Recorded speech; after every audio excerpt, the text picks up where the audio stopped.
Tingnan mo yung mga pabahay na nilagay doon. Ilang presidente dumaan. Binaboy lang nila yung norte. Ang ganda-ganda ng norte. Nilagyan nila ng mga bahay na halos kahit aso, hindi matirahan eh.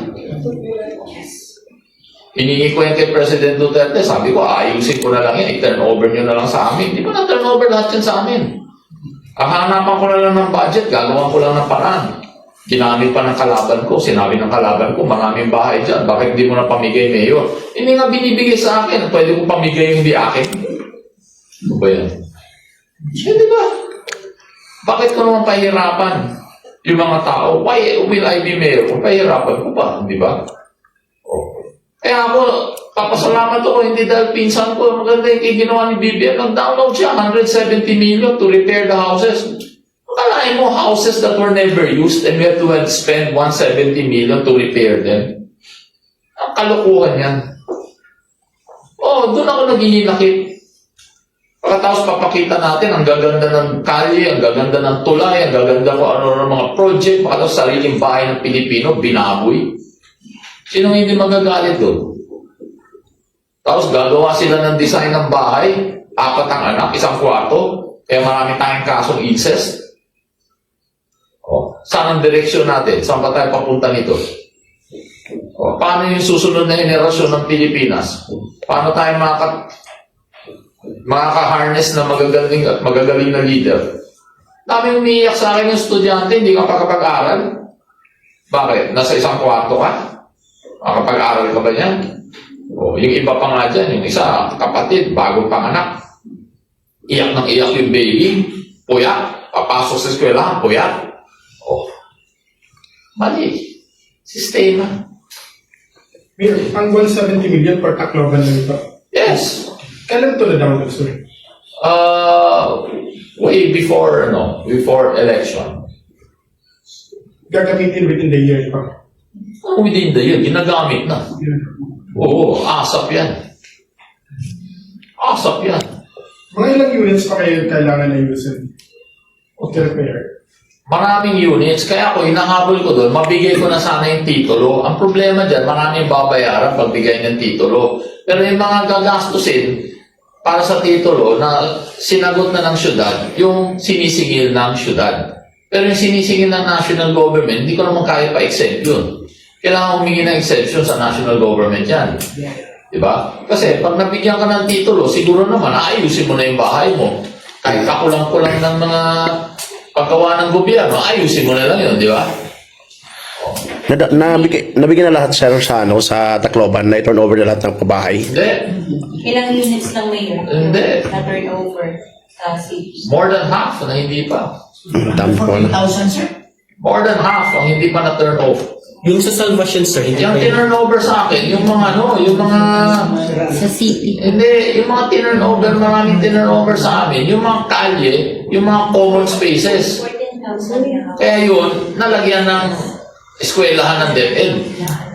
Kaya mga na-turn over. Pero hindi namin malagyan, hindi ko rin maayos pag hindi turn over sa akin Yung iba, kinaso. Esos yung kaso na yun. Tignan mo yung ginawa nila dyan sa may sa Tagpuro na pabahay para sa mga opisyal. Di ba? Ilang taon na yan? 20 years na yan, no? Sira-sira, kaso. Wala, tulog yung kaso na yan.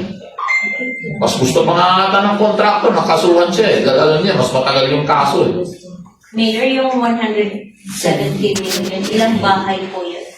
Maraming bahay yun. I'm trying to stretch it to several thousand houses. Para lang matirahan. So yung 14,000. Kasi alam nyo, ang naging problema ko doon, ganito yun Marami dyan, mga 30% na mga dyan, na mga babae na yan, hindi naman yan, hindi niya yung original recipients Kalokohan nangyayari doon Kaya sinasabi ko sa mga tao sa barangay, huwag niyo naman ibaligya, huwag niyo ibenta. Kaka-problema ako, binibenta ninyo Iba dyan, hindi ginawa ng 2-story, 3-story. Pag ginawa mong 2-story yan, yung assessment yan, pagbayad mo ng tax, natural, mas mahal. 2-story kasi, parang 2 bahay yan Diba? Kailangan alam nila yan, ano bang ibig sabihin yan? Minsan, lumalabas pa nga sa Facebook, may binibentang bahay doon. Pagkatapos sasabihin, Mayor, pabahay. Para pang benta? Ano to, realtor? Naging Tacloban City Realtor na kami. Ay, nako. So these are the things I'm just saying that, we're careful. But I'm also careful, and, tell Taclobanans, as your mayor here, inaayos ko rin na kailangan lahat ng mga project dito maayos. Ayoko naman overpriced. Ayoko naman project na walang gamit.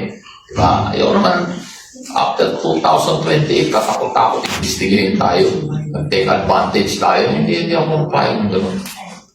O ngayon, papansin mo sa downtown, ngayon, kahit maraming railings. Kasi binibigyan ko ng 30 days ang Tomeco, magkakaroon na tayo ng loading and unloading zone sa mga jeep. Hindi pwede kung stop anywhere. Kung may mga railings yan, maglakad kayo. Punta kayo doon sa loading and unloading. Doon kayo sumakay. Ayusin natin yan. Magkakaroon ng disiplina din dito. Look at modern cities now, even BGC. Full of railings. You walk. My God, it's good for you. You live longer. Sir, are you blaming the NHA? Bakit until now? I'm not blaming. I'm pointing out to you what happened with several administrations that passed. And I'm happy that it's only in the time of BBM that he's downloading a large amount to address the issue here. There are many, many issues in that housing. Okay? Meron pa nga dyan, gumawa sila ng Poso Negro sa mga bahay, maliit pa sa bathtub. Kaya nung napuno lahat yan at umulan ng malakas, nagkalat ngayon yung mga dumi dun sa kalye. Pagkatapos it went now to our waterways. Di ba, naging problema. Ang hirap naman yan, magre-reklamo si Mayor at sasabihin, opposition. Kaya nagre-reklamo. Hindi pa kayo nakontento, marami na ng unit binigay sa inyo, re-reklamo ka pa. Nung sinabi ko noon na hindi ko kaya bigyan ng occupancy permit yan, kasi it is not really suitable to be occupied.